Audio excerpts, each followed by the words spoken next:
Today I'm going to be doing a gear oil swap on the 2004 Dodge Dakota. I've got pretty complete service records on this truck, and it looks like no one ever did this. It's 86,000 now, so try and scoot over here.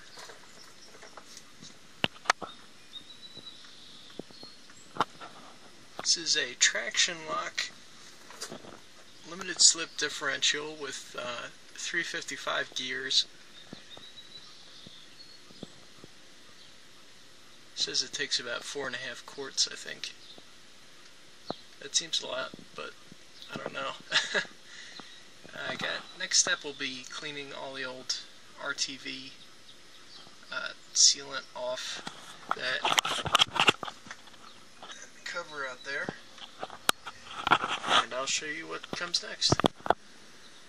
So after some considerable time and energy spent, I got the old RTV sealant off of the cover and the diff itself. Next thing we're going to do is fit the new gasket and see how that goes.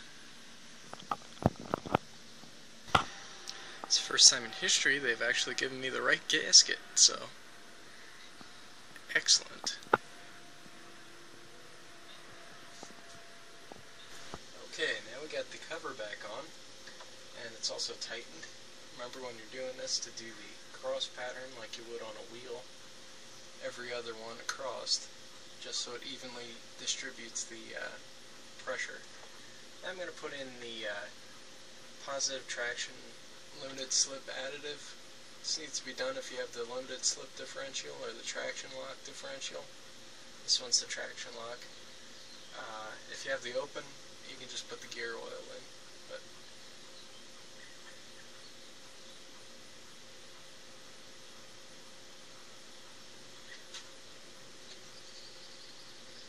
hopefully we don't see any leaks.